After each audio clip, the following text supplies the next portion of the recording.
Então, boa noite, sejam todos bem-vindos à nossa quarta aula da disciplina de hermenêutica bíblica. Estou reconhecendo quase todo mundo aqui. Acredito que todos já receberam o link. Então, os demais deverão chegar nos próximos instantes.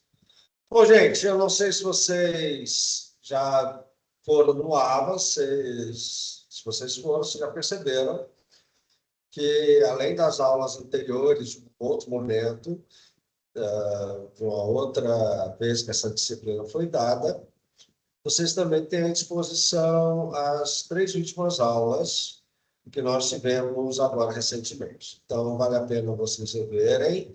Para quem ainda não viu, é importante, é interessante, para que vocês continuem, peguem aí algumas continuidades, vejam algumas questões. É importante também que vocês estejam já fazendo as leituras que foram determinadas e as atividades. Essa semana eu estarei envolvido com elas para que a gente possa corrigi-las, ok? Bom, hoje eu quero tratar com vocês, então, para não nos demorarmos aqui e não perdermos o nosso tempo, quero trabalhar com vocês alguns elementos daquilo que é a nossa, ou é a teologia da hermenêutica, dentro do seu aspecto histórico. Poderíamos dizer ainda contextual. O fato é que, muitas vezes, nós somos levados a imaginar, e quando eu digo nós, cristãos, nós, evangélicos, protestantes, de tradição mais variada possível, não raras vezes somos levados a considerar que o texto bíblico, quando nós dizemos que ela é a palavra de Deus, nós consideramos que tudo que ali está tem uma validade divina, revelacional, que tem um caráter irrevogável, intransferível, inegociável e que deve ser literalmente compreendido, entendido, aceitado e ponto. Mas as coisas não são assim. As coisas não funcionam desse jeito. Por que eu estou falando isso? Porque só nessas palavrinhas, eu acho que alguns de vocês já até correram atrás aí de um forcado, de uma tocha, de uma corda, e já estão querendo vir atrás de mim.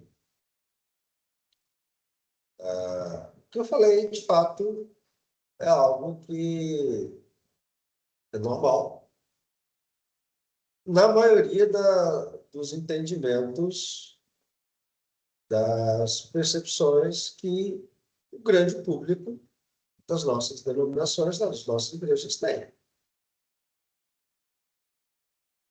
Então, podemos assim dizer que para o crente médio,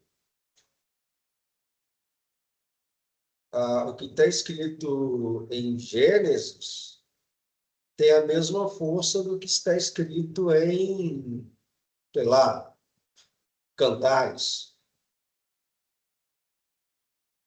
De fato, não é. Isso não é verdadeiro. Embora tanto Gênesis quanto Cantares sejam revelação.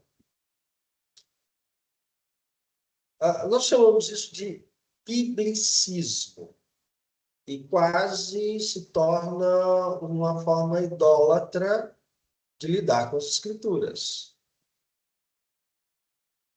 É quase uma forma pecaminosa de lidarmos com aquilo que é revelação. Por que eu estou dizendo isso? Porque A Bíblia não é simplesmente palavra.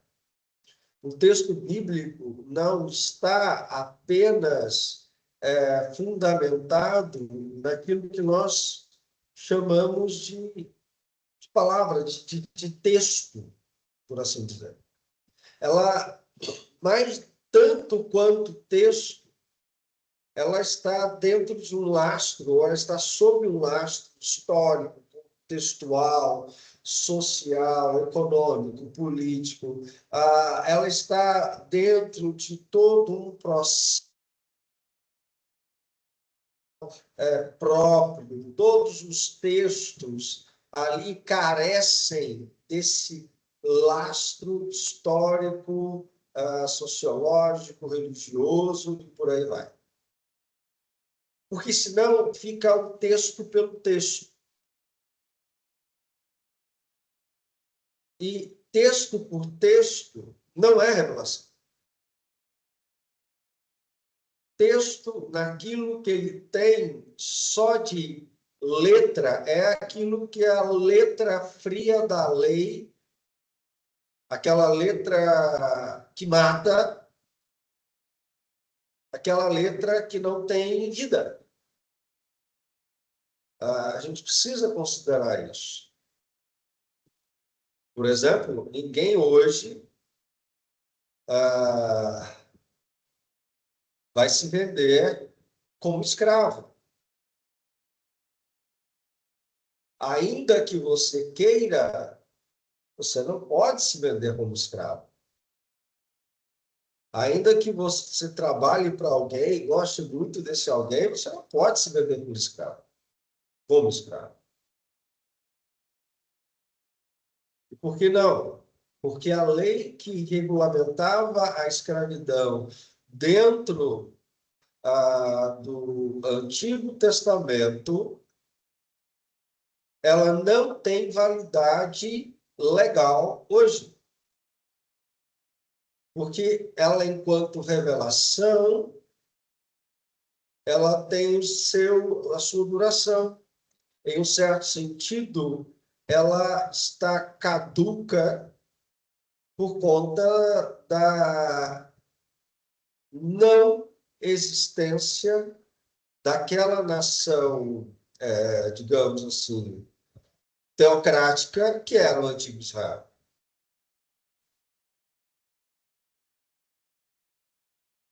Aquilo que é legal dentro do conjunto de textos do Antigo Testamento, eu não sei se vocês lembram disso, eu acho que eu já disse isso em uma aula de introdução ao Antigo Testamento, ela se divide em três grupos: a lei moral, a lei civil e a lei religiosa. A lei moral regula comportamento, as percepções do que é certo e errado. A lei civil regulamenta o modo como as pessoas da antiga dispensação, da antiga aliança, se relacionavam dentro da nação Israel. E a lei religiosa, o cerimonial, ela era aquela que determinava o modo como o culto iria acontecer.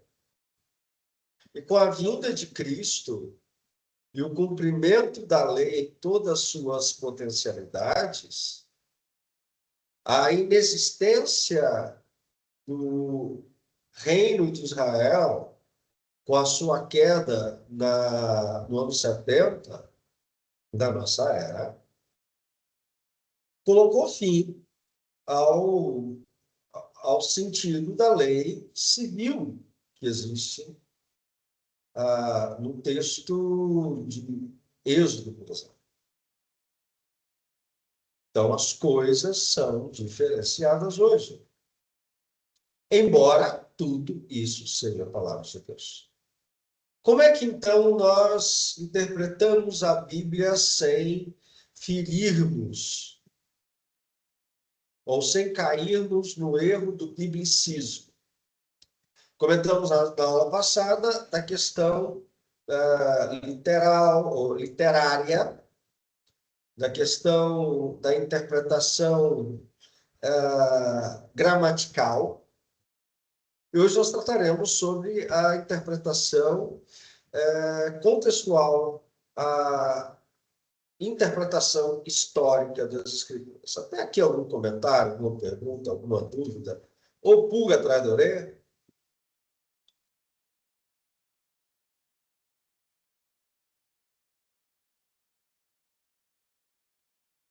Se não, continuo. Bom, o que é importante, então, nós salientarmos nesse momento em que nós vamos conversar sobre esses assuntos? Bom, vamos lá.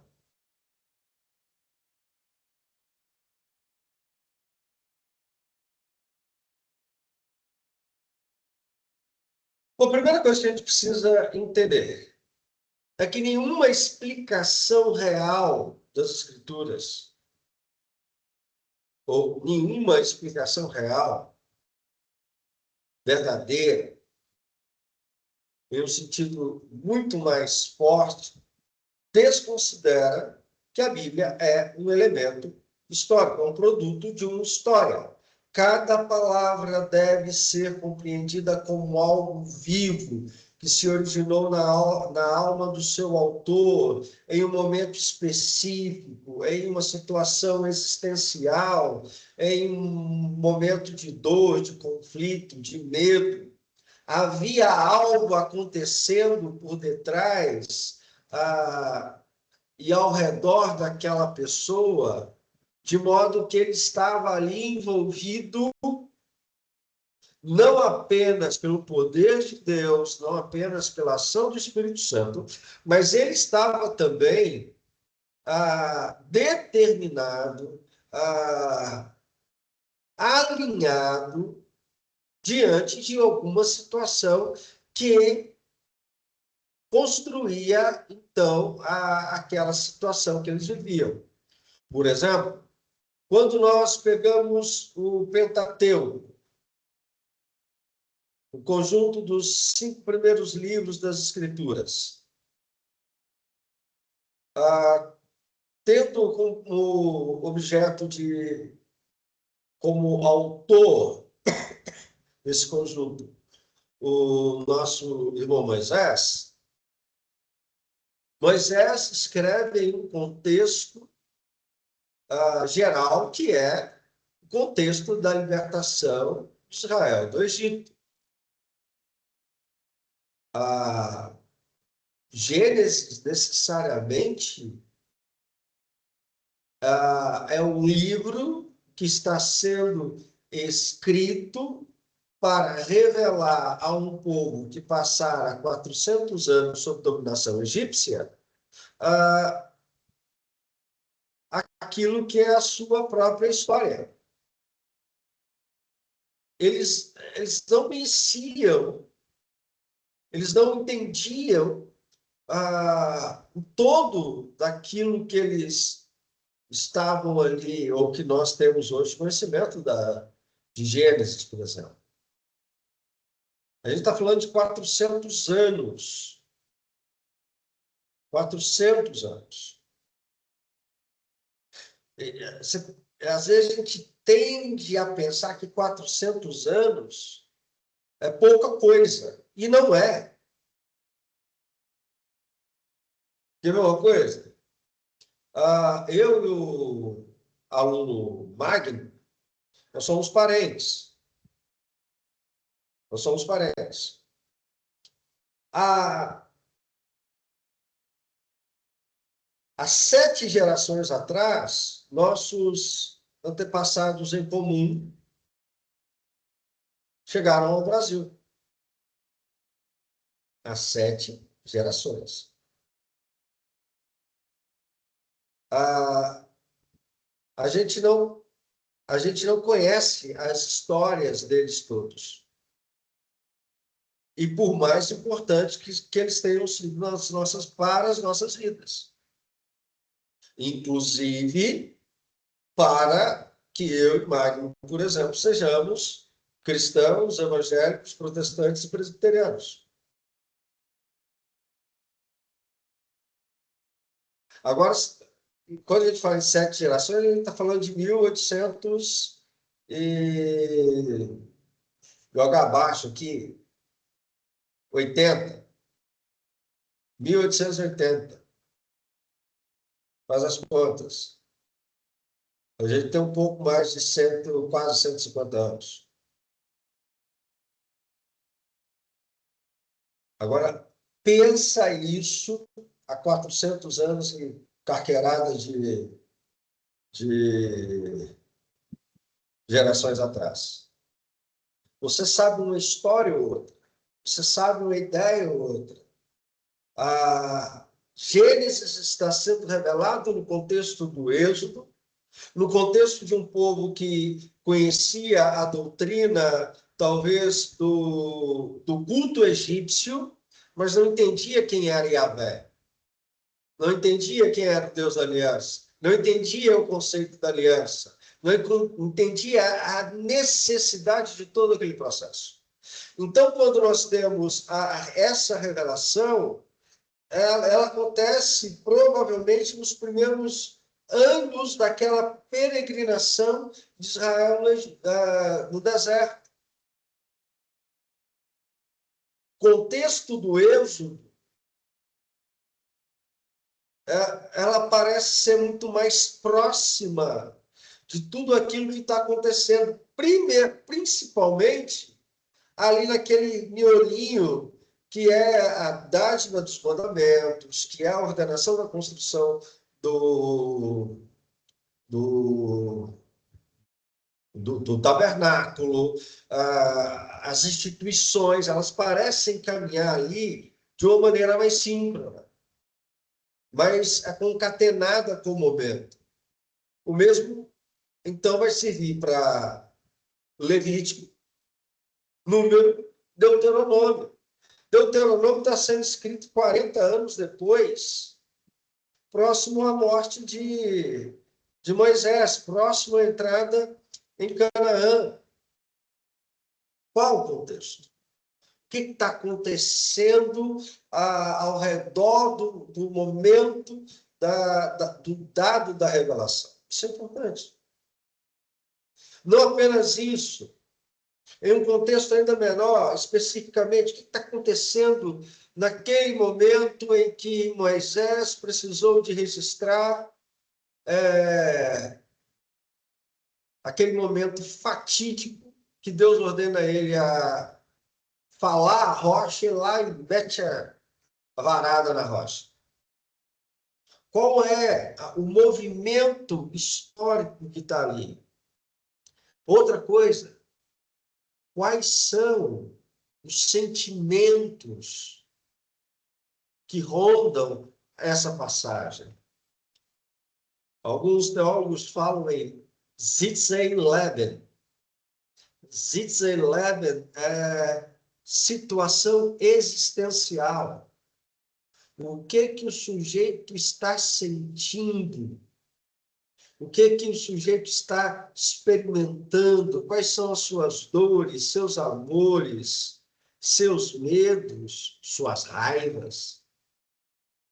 Moisés está irado. Moisés está ali agitado por tanta murmuração. A gente não tem água, e água, e água, água. Tá.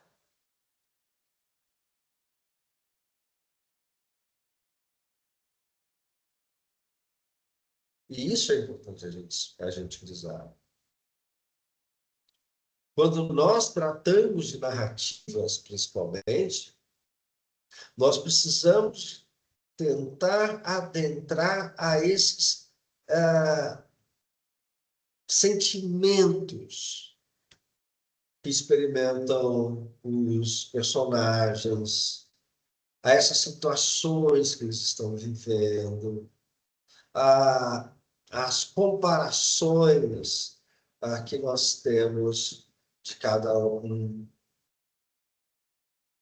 a esses contextos mínimos, pessoais, que estão ali acontecendo. Quer ver uma coisa?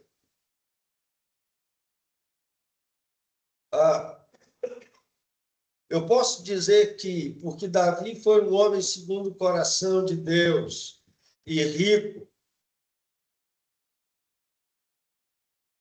todo crente deve ser rico, poderoso, e o desejo de Deus é que todo mundo prospere e vá bem a vida. O que vocês acham?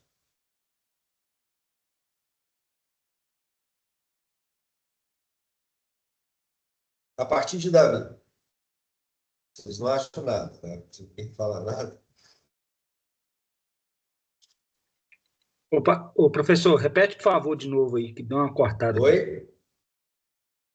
Repete, por favor, de novo. Oi. Bom, então abra sua Bíblia aí, você que a tem, você que é um cara crente, Ô, professor, em 1 de Reis, capítulo 1, versículo 1, e lê para a gente aí. professor, Gladson. 1 de Reis, capítulo 1, versículo 1.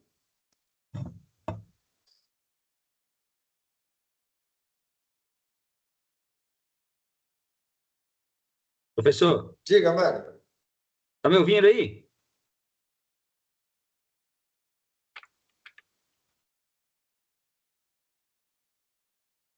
O senhor não tá me ouvindo. Agora eu estou. Agora tá? Você estava me ouvindo? Não, nós estávamos, mas o senhor que não estava. Tá. Mais pessoas chamou aí, mas o senhor não ouviu. Desculpa, gente. Não, não tem problema, isso acontece. Tá. Eu só queria que o senhor repetisse a pergunta que o senhor fez, porque deu uma cortada aqui. Ok. Nós podemos pegar a história de Davi, que era um homem que saiu do nada, que foi feito rei, se tornou alguém muito rico e poderoso, e definir por essa história que todo crente tem que ser rico, poderoso e um grande homem, uma grande mulher? Não. Claro que não. 1 Timóteo, capítulo 6, Paulo vai falar tanto contra a busca da riqueza, né? Quanto ele vai também incentivar os ricos a continuar sendo ricos. Uhum. E porque tem ainda uma outra questão. Quem diz que a vida de alguém que é rico é uma vida perfeita? Então, alguém lê aí para mim 1 de Reis 1:1.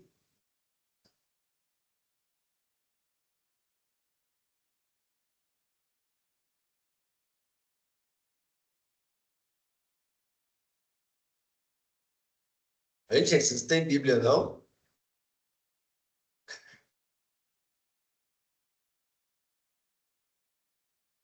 Primeiro de Reis 1:1. Eu estou falando. É para ler? É para ler, por favor. Tá. Lê. Sendo o rei Davi já velho e entrando em dias, envolviam com roupas, porém não se aquecia. Como é que é isso? O Davi, O homem rei, rico, o rei, não estava velho. Ficava passando frio no calor de Jerusalém. Aliás, quantos anos tinha Davi quando ele estava velho? Ele morre com quantos anos, você sabe?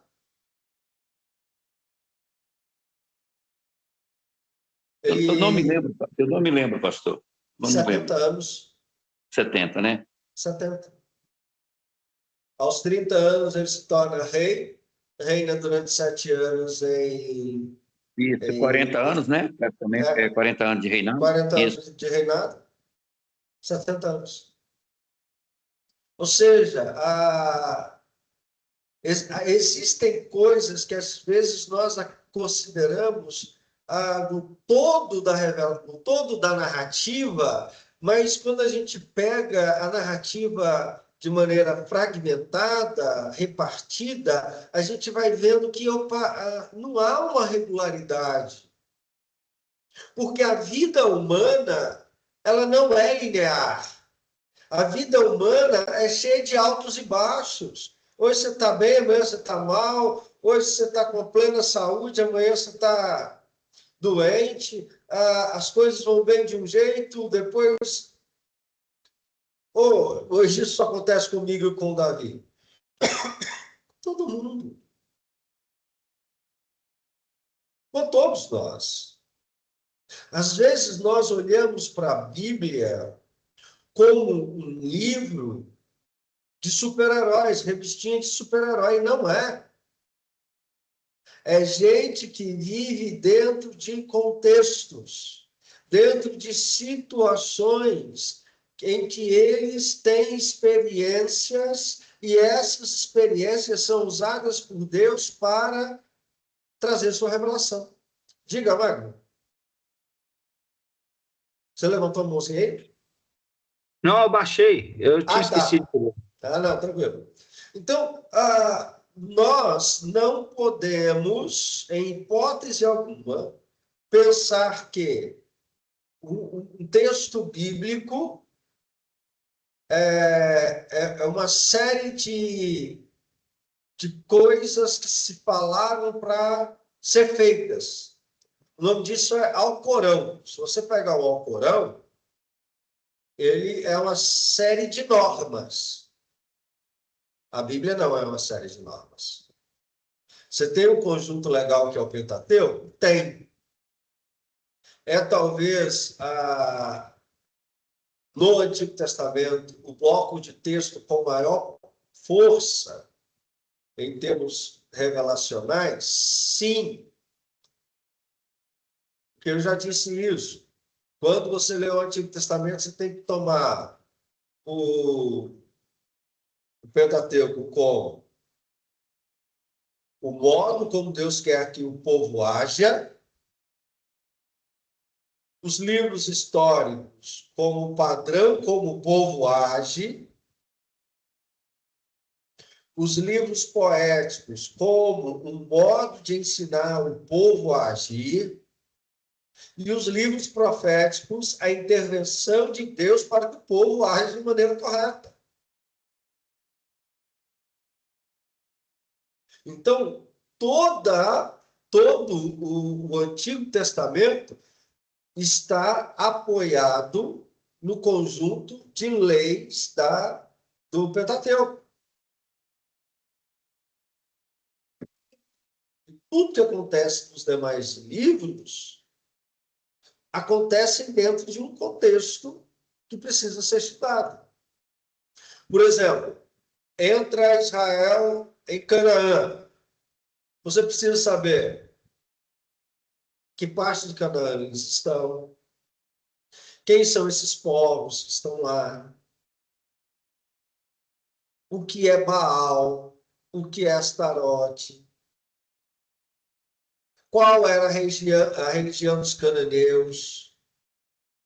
Todo mundo que morava em Canaã, Jebuseus, Heteus, Heveus, Gigarzeus, todos eles são descendentes de descendentes de Canaã.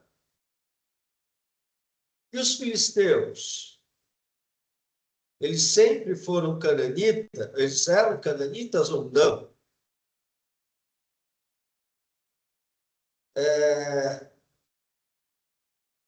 Qual a cultura dos fenícios? Fenícios eram cananeus? Aliás, onde é a Fenícia hoje?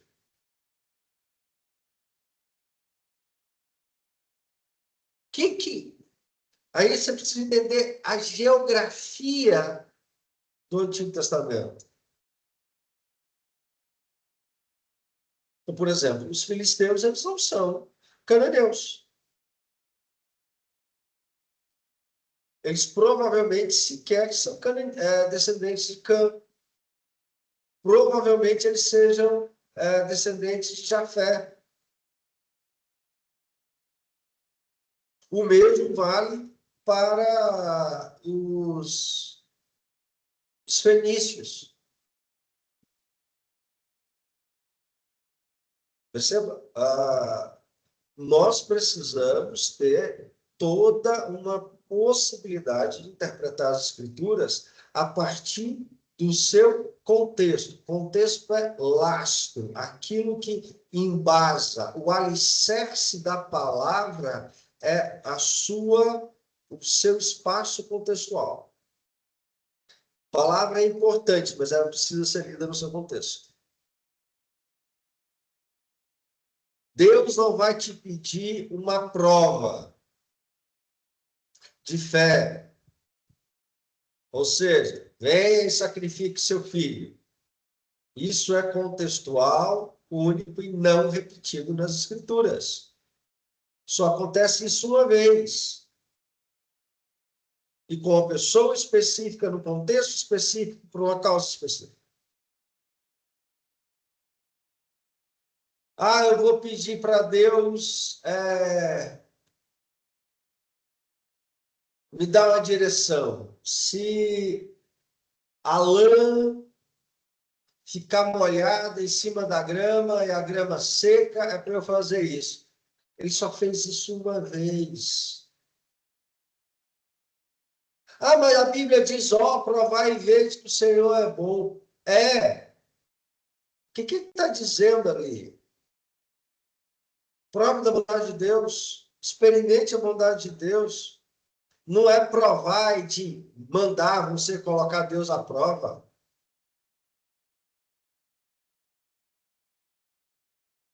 Cuidado com o que você está lendo. Cuidado como você está lendo a Bíblia. Cuidado como você está interpretando a Bíblia. Há problemas graves que acontecem por conta de certas situações como essas.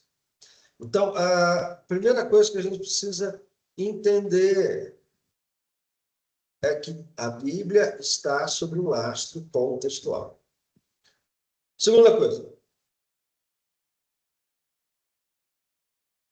que a gente precisa ter em nossa mente.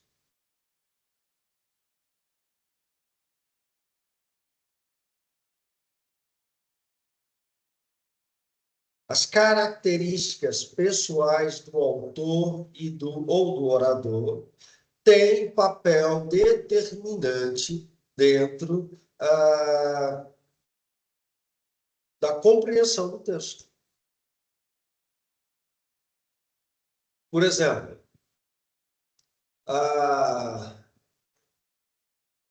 Abacuque, livro do profeta Abacuque.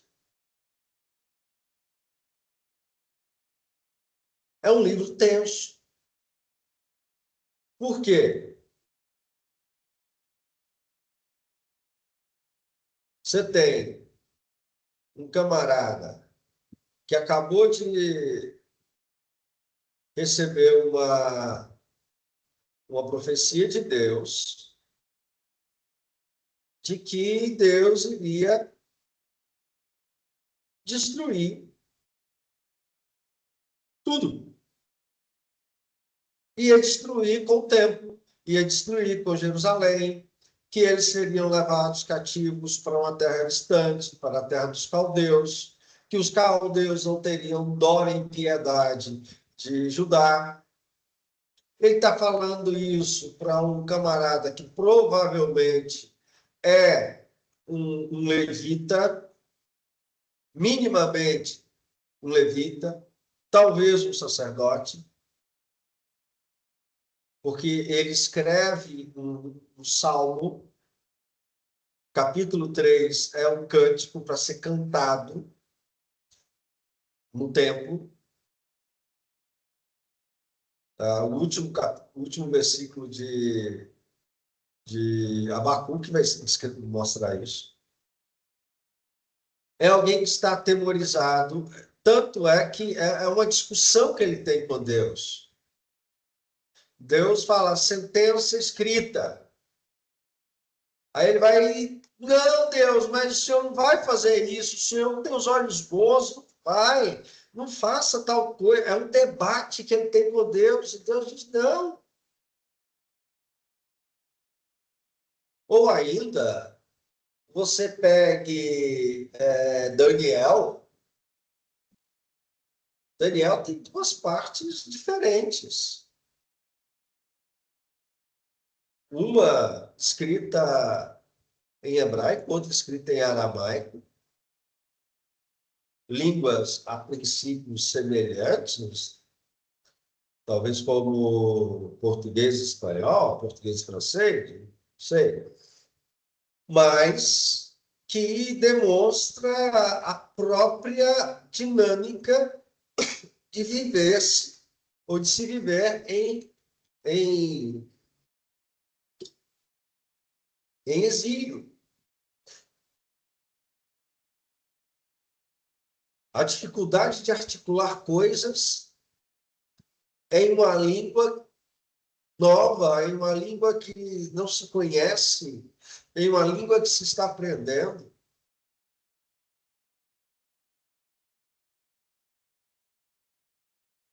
Isso é importante.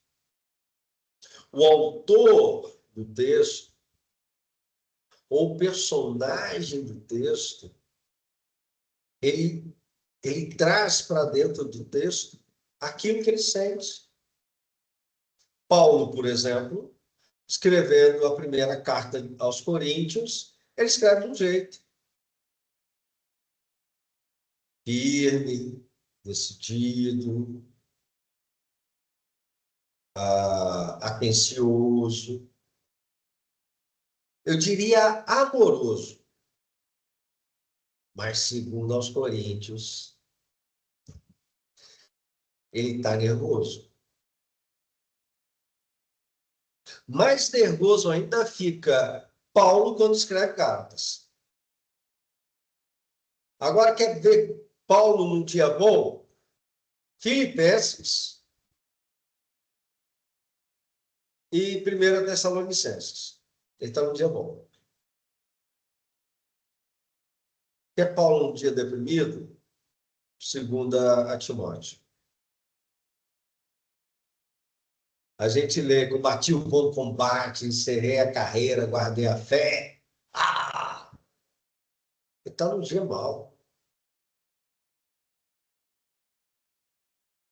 E sabe que ele vai morrer.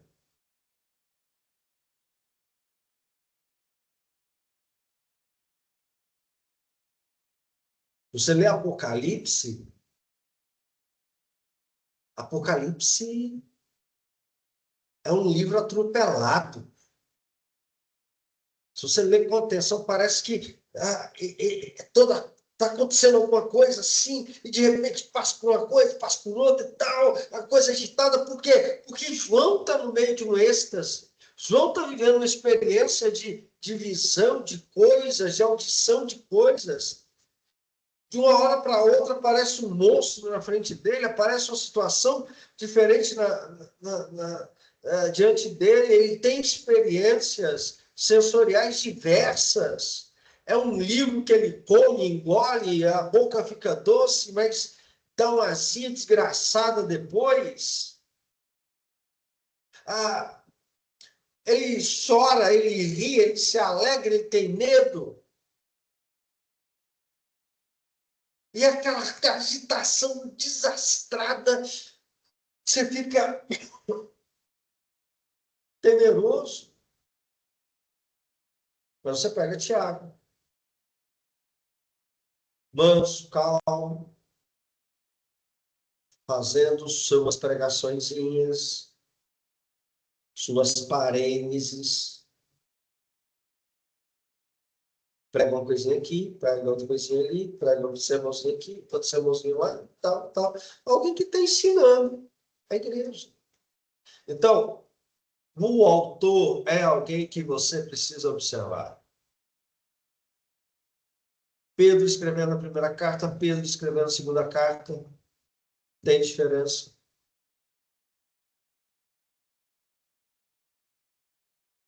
João escrevendo o Apocalipse, João escrevendo o seu Evangelho, tem diferença.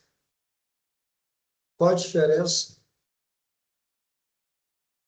Um copista que estava ajudando ele a escrever, alguém que estava ali corrigindo o grego dele. Ué. Às vezes Pedro estava falando em aramaico ou hebraico, né? Provavelmente aramaico, e o copista vai lá e está traduzindo para o grego.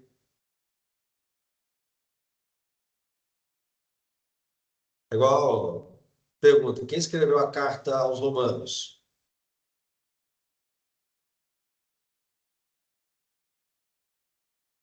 Quem escreveu a carta aos Romanos? Pedro, Paulo, Não. quando eu falo assim, já. Quem escreveu a carta aos Romanos foi Tércio. Ah, tá. E, ditado, né, nesse caso? É Isso, ditado. igual Jeremias lá também, né? Igual Jeremias. Entendi.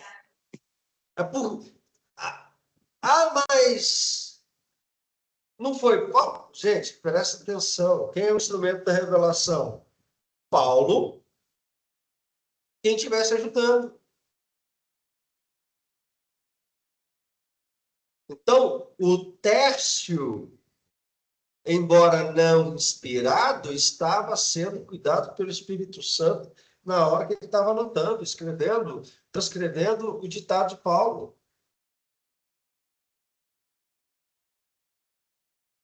E provavelmente corrigindo lá talvez de Paulo nem tanto, né? Paulo era poliglota, no sentido mais próprio da palavra. Mas Pedro tem essa diferença. João escrevendo o Apocalipse, ele está sozinho numa ilha. Talvez não teria alguém ali para ajudá-lo. Mas escrevendo o Evangelho, escrevendo a primeira carta, provavelmente alguém do lado. E isso é normal. E isso era um recurso tecnológico da época. E estava acontecendo. Mas note, até mesmo as possibilidades linguísticas são diferenciadas. Você não tem a mesma força, o mesmo conjunto de palavras sendo usadas e as formas de palavras sendo usadas por Isaías, sendo usado por Amós, que era um boiadeiro, que era um colhedor de figos selvagens. É diferente. Às vezes nós não percebemos isso, normal, mas há essa diferença na língua hebraica. Há uma diferença de estilo na escrita de cada um. E isso é algo normal, porque Deus usou homens que ele inspirou, pessoas que ele usou para dentro das suas características. Eu posso gostar muito das pregações, por exemplo, do pastor Hernandes,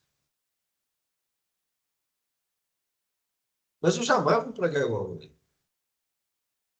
E se eu tentar, eu vou parecer imitá-lo. Eu tenho um irmão gêmeo, que também é pastor, que também prega.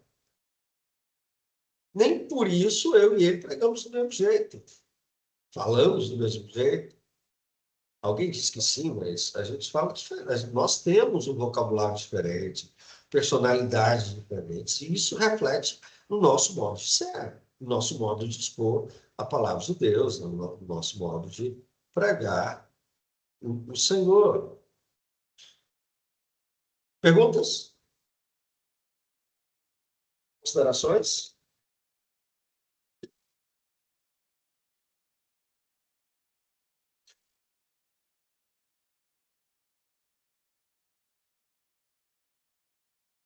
Uma outra coisa que a gente precisa considerar,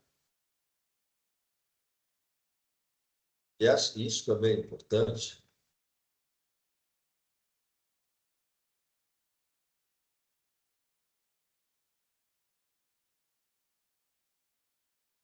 perdão, as circunstâncias peculiares aos escritos. Quem são os leitores? Quem são os ouvintes originais? Qual o propósito que determinado autor teve? Qual era a sua disposição de espírito? Como é que ele estava ali naquele momento? Então, quando nós pegamos qualquer texto bíblico, algumas perguntas precisam ser feitas. Quem foram os receptores iniciais desse texto? Com que propósito esse texto foi escrito?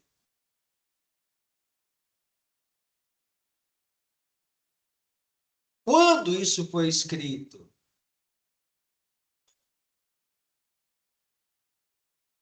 Por que isso é importante, gente? Vamos lá.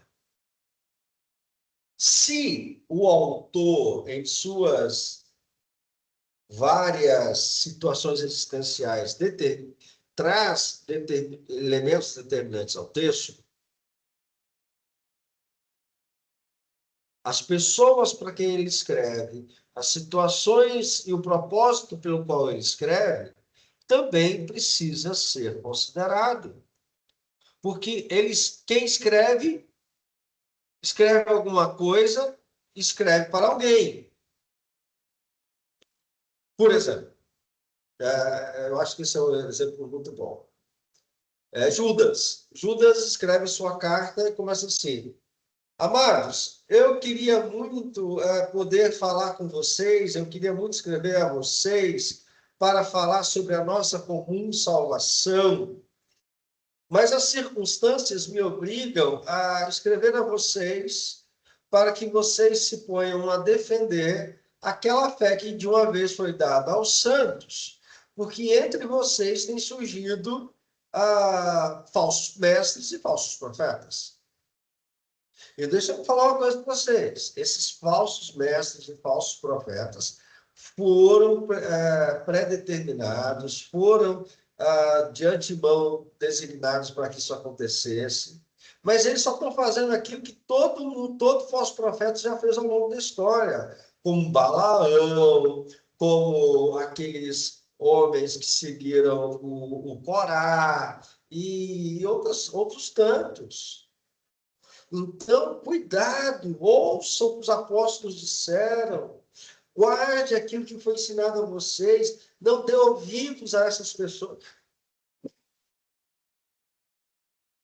Aí a pergunta é, quem eram os ouvintes desse homem? Aí a gente precisa entender algumas coisas. Quem era Judas? Segundo a percepção protestante, é irmão de Tiago e, portanto, irmão do Senhor Jesus. Então, a gente está falando daqueles irmãos de Cristo que assumem um papel dentro da igreja antiga ou primitiva de serem liderança cristã, como Tiago foi. Lembra que o Tiago é o último a falar em Atos 15, e o parecer dele agrada a todos. Mas que igreja que ele está escrevendo? Provavelmente uma igreja na Palestina.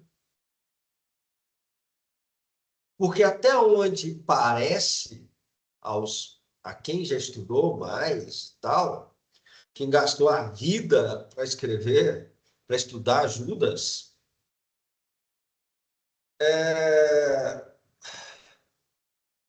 que acontece? Eles vão dizer que a família de Jesus provavelmente passou e ficou na Palestina durante toda a sua existência e o caminhar da igreja, e provavelmente só vai ser dispersa posteriormente. De modo que nem sequer mais temos genealogia, ou saber onde eles estão, para onde foram. E nem porque eram irmãos do Senhor, sobrinhos do Senhor, sobrinhos netos do Senhor, também eram salvos, né? Nem todos que nasceram de Maria e José são descendentes dele, também herdaram salvação.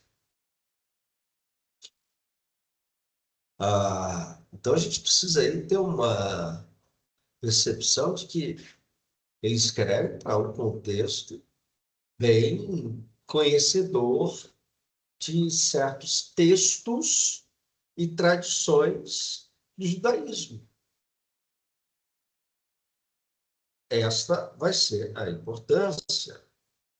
Esse vai ser o legado de Jesus,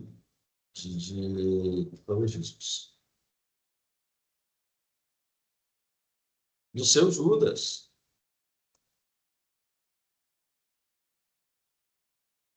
Então, Judas, ele tem seus autores. A igreja de Roma, para quem Paulo escreve, é uma igreja mista de judeus e gregos. A igreja dos Coríntios, talvez tenham gregos, ou talvez tenham gentios ou judeus, mas a sua maioria é grega. De igual modo, a igreja dos Tessalonicenses. Salvo o melhor juízo, não havia comunidade judaica em Tessalônica. Aliás, não havia comunidade judaica em Filipos. Tessalônica eu não lembro, mas em Filipos não tinha comunidade judaica. Então, a igreja dos filipenses é uma igreja maciçamente gentílica. O mesmo serve para a igreja da Galácia, de Bitínia. Havia crentes escravos, tá? Lembra disso. Ontem mesmo eu preguei em 1 de Pedro, capítulo 2, versículo 18, 17. Não esqueci. Ai, Jesus. 17 a 25. Salvo o Jesus. E Pedro está escrevendo para escravos. Ele fala assim: servos, sejais submissos aos vossos senhores. Ele não está falando de patrão e empregado, está falando de escravos. De homens e mulheres escravizados, que eram cristãos.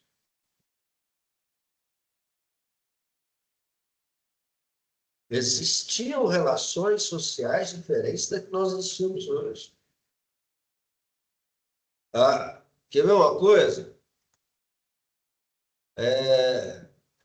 Paulo escrevendo aos Efésios e diz: mulheres, sede submissas aos vossos maridos. Por favor, Sara, não fique com raiva de mim. Mas Paulo não está sendo machista. Machista eram os homens de Éfeso. Porque a cultura grega, extremamente presente dentro da cidade de Éfeso, que é o lar de um dos maiores filósofos do mundo antigo, Heráclito,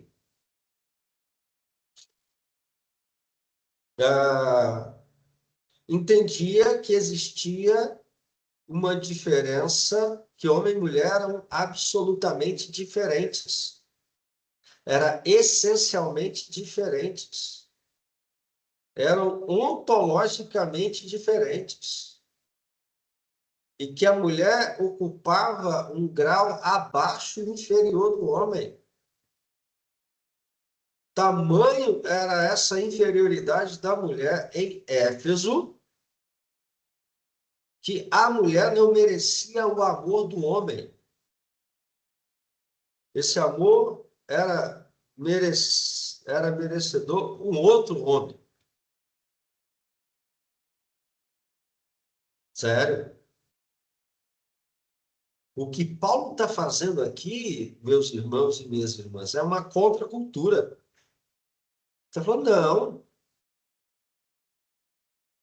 Mulher, você deve se sujeitar ao seu marido como Cristo, ou como a igreja sujeita a Cristo. Porque nessa relação machista que o homem tinha em Éfeso, a mulher se sentia no direito de tratá-lo como um qualquer, sem respeito, sem temor, sem nada. Era alguém que era desprezado. Aí vem Paulo e diz, marido, ame a sua mulher como Cristo amou a igreja e a si mesmo se entregou por ela. Irmãos, nenhum homem grego morreria pela sua esposa. O que a gente tem mais perto de uma reação de um homem grego nas Escrituras é aquela passagem odiosa de Juízes, em que aquele miserável daquele levita, aquele mentiroso e perverso, faz com a esposa dele. Joga para a multidão estuprar. Se um grego precisar de salvar a mulher morre. Você entendeu? Ah, professor, como é que você chegou a isso? Leia a Política de Aristóteles. Porque a estrutura que Paulo comenta ali de esposa, marido, filhos, escravos, é uma mesma lógica que existe nesse livro, A Política de Aristóteles, escrito uns 400 anos antes, mas que era determinante da cultura grega naquela região. Perguntas, comentários? E ele desenrola lá em Colossenses 3, né, pastor? Trazendo a esposa, e sempre fala, convém no Senhor. Ele fala dos filhos também, né? No Senhor. Ele vai falar ali dos pais, vai falar dos servos, Sim. entendendo? E sempre colocando no Senhor. É sempre o Senhor. É sempre o Senhor a referência. Nunca sou eu, nunca sou o que eu entendo. Isso é o que o Senhor determina. E outra coisa, irmãos, a gente precisa prestar atenção. E aqui eu quero a atenção de vocês.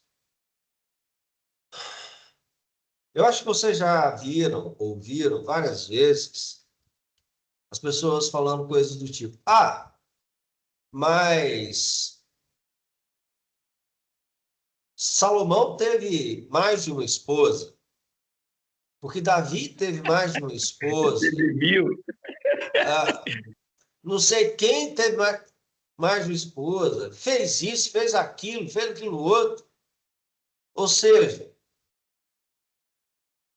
pecados foram realizados. Então, quando você vê algo nas Escrituras principalmente nas narrativas, que parece estar em desacordo com os mandamentos, é porque estão em desacordo com os mandamentos. Por exemplo, Deus fala, não ajuntarás, quando vocês tiverem rei em Israel, eles não ajuntarão ouro para si. Vai lá ver Salomão, quanto ele recebia de ouro todo ano. Quando vocês tiverem um rei, que o rei não tenha e ajunte para si cavalos e cavaleiros, e não sei o que. Vai ver o que o Salomão fez.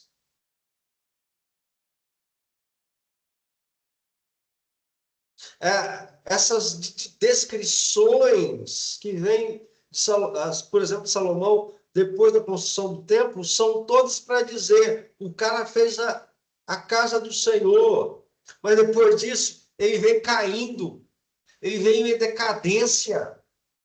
E a decadência mesmo.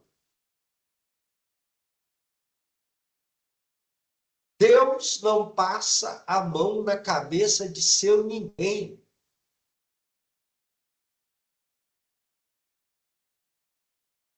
Então, não se justifica. Mas na antiga aliança podia fazer isso. Não, não. Não é que se fazia. Não é que se podia. Estava-se contra algo que era da vontade de Deus. Por que Deus tem que normatizar as formas de casamento, os tipos de relações sexuais que devem existir entre homem e mulher? Quais graus de parentesco não se pode haver no casamento? E coisa parecida. Basta você lembrar. Você lembra de Arão e Joquebede? Então, Joquebede é fácil, né? Mãe de Moisés. E Arão? Pai de Moisés. E o que Joquebede era de Arão? Tia!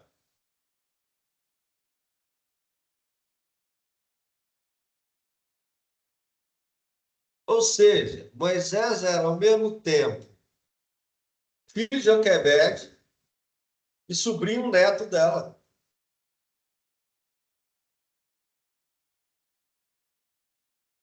Afinal de contas, é o filho do seu sobrinho.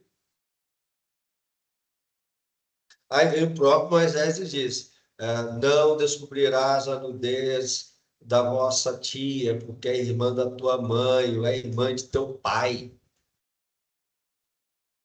Descobrir a nudez não terás relações sexuais com ela, com a tua irmã, ou não sei quem, não sei quem. Vai tendo o que era necessário, o ajustamento.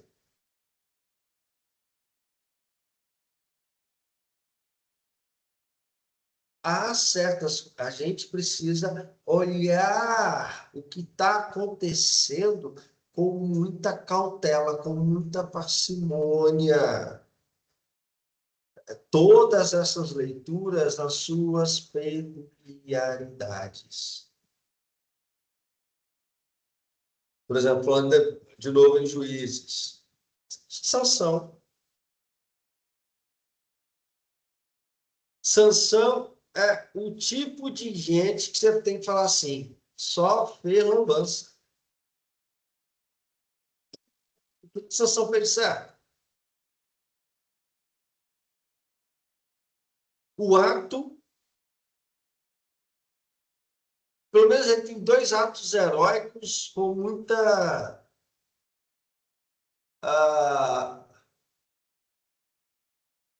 eu diria, não, só tem um ato heróico, se é que a gente pode chamar aquilo de heróico, né?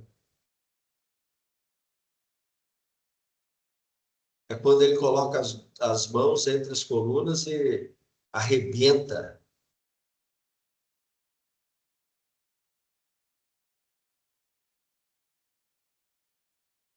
e mata mais de 5.000 homens e mulheres. E na sua morte ele mata mais do que na sua vida.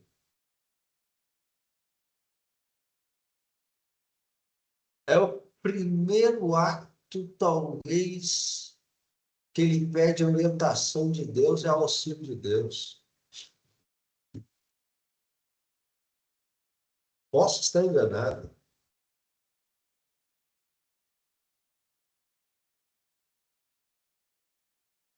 Não é o cara que quis viver como os outros, que quis fazer como os outros, que foi um bebê chorão, mimado. É a decadência. E é um tipo de Cristo. Do seu nascimento ao seu sacrifício. Só que Cristo é o contrário de tudo que são. Olha para isso. Pense nisso. Perguntas, comentários?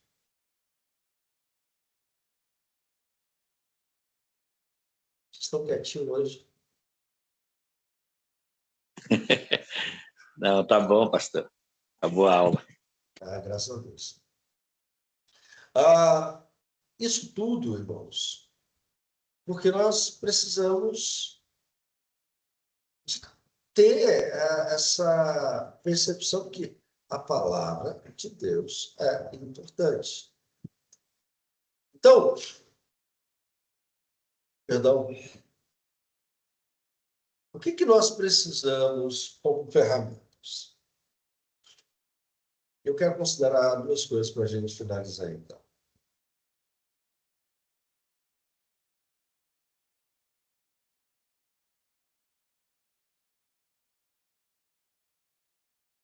O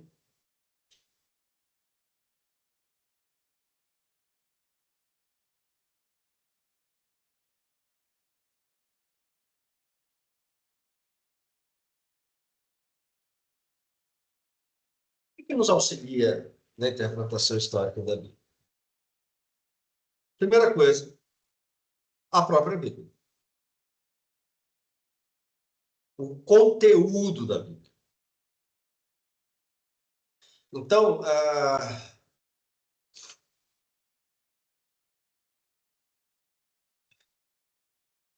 como eu vou dizer isso? Com palavras. Você que está estudando teologia e não leu a Bíblia toda ainda, faça um compromisso com Deus e com você.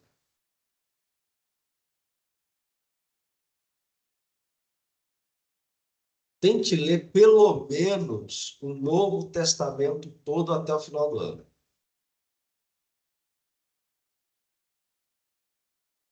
Tente ler a Bíblia toda, de Gênesis a Apocalipse, até o final do seu curso. Porque se você não estuda, se você não lê a Bíblia, se você não conhece o texto bíblico, se você nunca caminhou por ele, se você não tem a desenvoltura com ele, você não faz teologia. Você não consegue interpretá-lo. E se estiver interpretando, eu arrisco em dizer que pode ter alguma coisa errada. Se você não compreende os detalhes mais abrangentes, profundos do texto bíblico, não tem jeito. Porque esse é o seu objeto de trabalho. Se você não se faz teologia sem conhecer a Bíblia. Talvez se fazia na Idade Média. Mas teologia cristã, de perspectiva evangélica, como é a proposta da FBC, não se faz sem Bíblia. Não se faz sem conhecer o texto bíblico. Não se faz sem conhecer as Escrituras. Porque vocês erram quando não conhecem as Escrituras.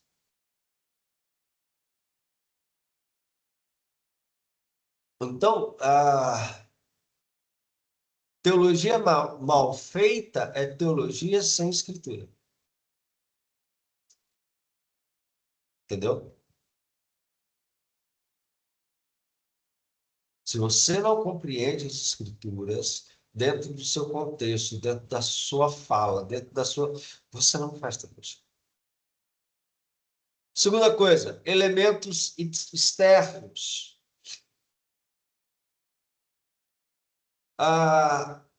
Livros históricos, achados arqueológicos, geografia bíblica, geografia do mundo antigo, obras como os escritos de Flávio Josefo, Tácito e outros tantos autores têm um papel fundamental na interpretação bíblica.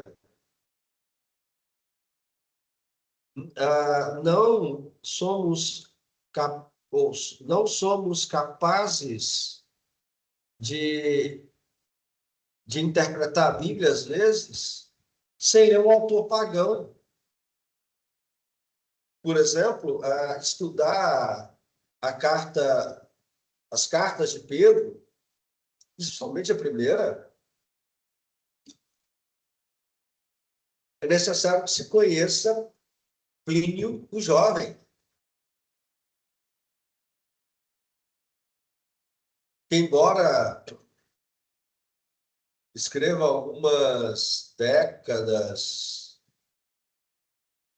acho que algumas décadas depois de Pedro, fala do contexto da Bitínia, onde ele era governador, em uma conversa com o imperador da época, sobre como os cristãos eram petulantes em manter aquela doutrina louca deles, razão pelas quais eles estavam sendo perseguidos desde 1 Pedro. Aí escreve para o Trajano, o imperador, como é que eu faço isso? Eu tenho feito assim, se alguém diz que é cristão, eu mato. Não quero nem saber qual o crime que ele cometeu. Qual que é o peso? Se ele é cristão, coisa boa, não é. Aí você entende, primeiro de Pedro, quando ele tem que bater até que vocês não são desse mundo, vocês são peregrinos, vocês são forasteiros. E se vocês sofrem por causa disso, bem-aventurados são vocês. Vocês entenderam a coisa. E aí, uma outra coisa para você que é estudante de teologia. Não faça igual um amigo meu. Cara bom, cara. Na época era bem crente, não sei se você está crente ainda. Foi evangelista e tal. Aí ele vira para o pastor dele, pastor, quero ser pastor também. Aí o pastor dele pega um catatal de livro e fala, toma, lê. Vai, você pastor precisa de ler? Uai, para ser teólogo precisa de ler? Precisa. E não só livro de crente. E outra coisa, tá? Para de gastar dinheiro com livro ruim.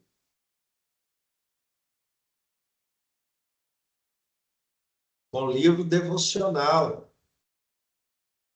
Livro devocional você compra para ter um momento devocional. Você quer ler Café com Deus Pai? O problema é seu. Mas vocês precisam de ir atrás de material teológico, verdade. Então, qual é a sua tradição teológica? É pentecostal? Vai atrás da CPAD. É reformado? Cultura cristã, fiel, monergismo.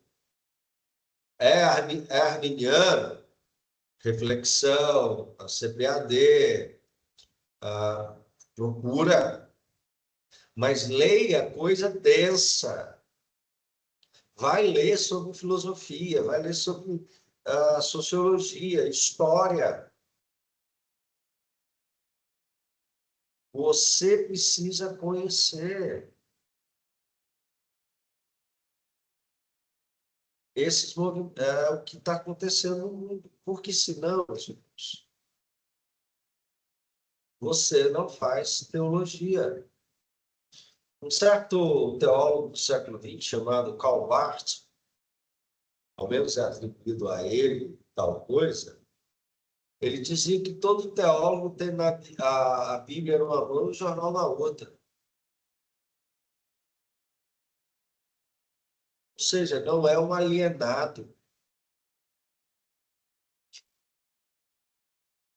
Não é alguém que vive à mercê do tempo, da história da vida.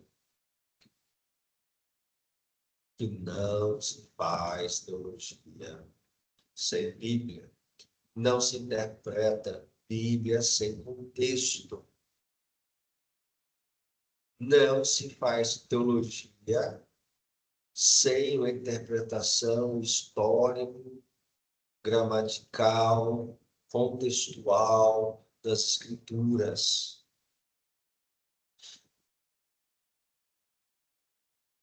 Porque senão, gente, a gente cai em um monte de esparrelas aí. Então, esse livro que eu passei para vocês, Introdução ou Princípios de Interpretação Bíblica do Berkov, ele é básico.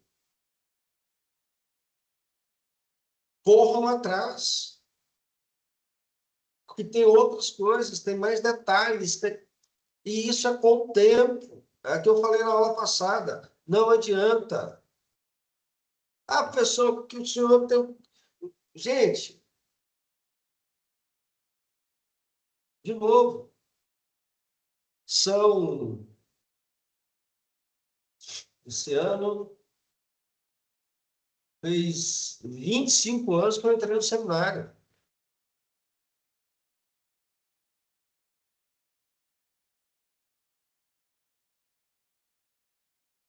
Já são 21 anos de ministério. Tendo que pregar estudo bíblico, uma pregação, estudo bíblico, escola dominical, tendo que estudar para 3 momentos diferentes.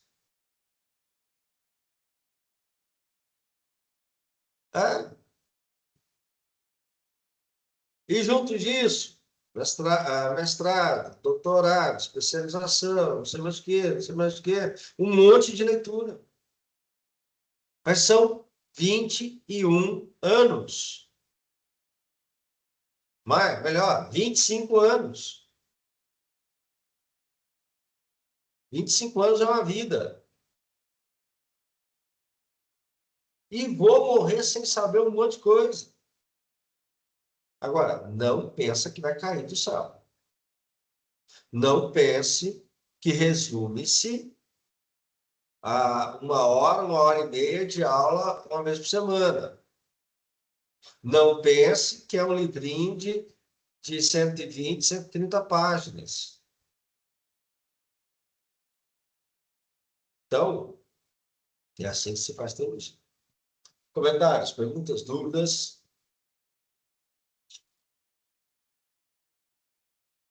Bom, não mais havendo, quero agradecer a atenção de vocês até aqui.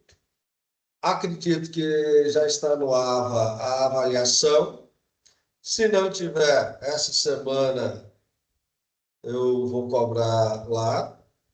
E é isso. Essa semana eu já passo corrigindo também os trabalhos de vocês que estão lá no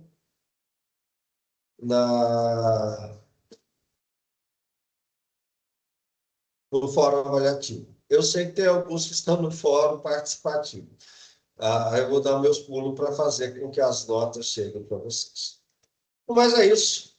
Uma boa noite a todos. Deus abençoe. E até a próxima semana. Fui. Boa noite. Maravilha. Tchau, Maravilha, boa noite. pastor. Grande abraço. Tchau. Continua lendo, né? Ô, Depois de 25 anos. Imagina a gente. pois é. A pegada é grande. É isso mesmo. Pegada Grande grande. abraço, Deus abençoe. Amém.